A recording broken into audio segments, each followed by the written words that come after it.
Pazia ni wimbo wenu AICT Chang'ombe na una muda mrefu karibia miaka 8 9 na unaendelea kuishi. Kila ukiusikia leo ni kama umetoka jana, kila ukiusikia ni kama ni wimbo mpya. Ni nini siri ya huu wimbo?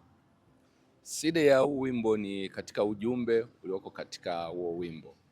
Nakumbuka dhambi iliwatenga wanadamu na Mungu, kwa hiyo kukawa na kiambaza ambacho kilikuwa kinazuia wanadamu wasiweze kumfikia Mungu kwa ukaribu na kwa urahisi.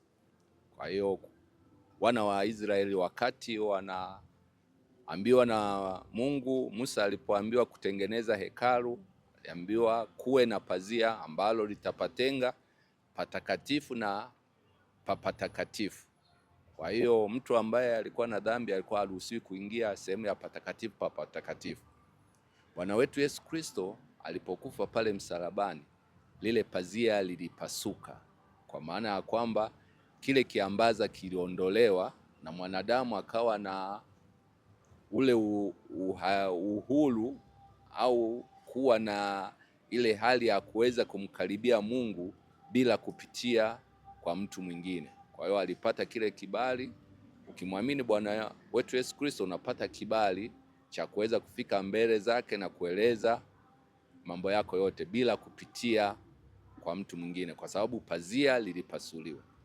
Naposema bila kupitia kwa mtu mwingine haimaanishi kwamba tusiwasikilize au tusiwafate watumishi wa Mungu kwa ajili ya kutusaidia. Hapana.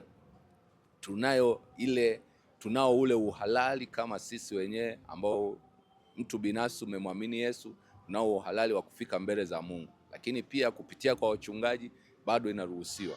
Kupitia kwa watumishi wa Mungu bado inaruhusiwa.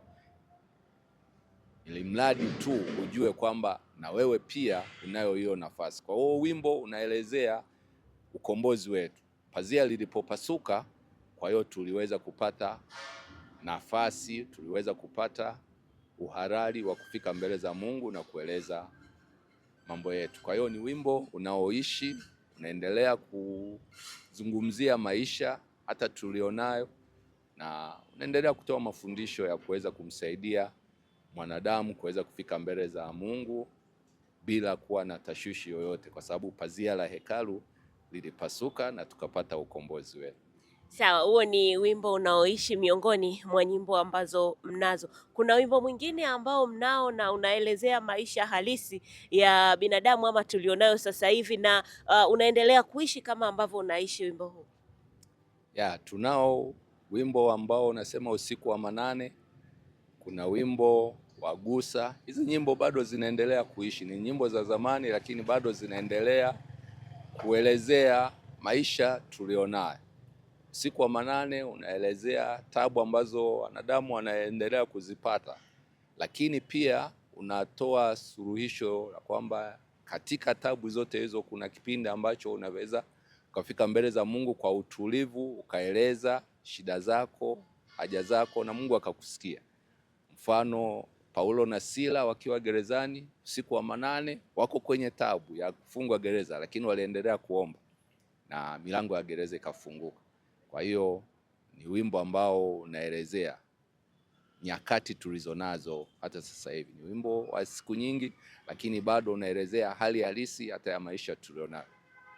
Kuna wimbo ambao unaitwa Elohim na ni wimbo pendwa sana kwa watu wengi kwa sababu unasikilizwa sana, lakini zaidi unatazamwa sana hata ukipita kule YouTube. Ni nini maana ya Elohim na wimbo unamaanisha nini? Bwana asifiwe. Elohim ni moja ya majina ya Mungu. Kwa hiyo huu wimbo unaongelea shukrani sana. Unaelezea shukrani ya ndani ambayo tuko nayo kama sisi waimbaji, ya kumshukuru Mungu kwa jinsi ambavyo ameweza kutupitisha katika mambo mengi.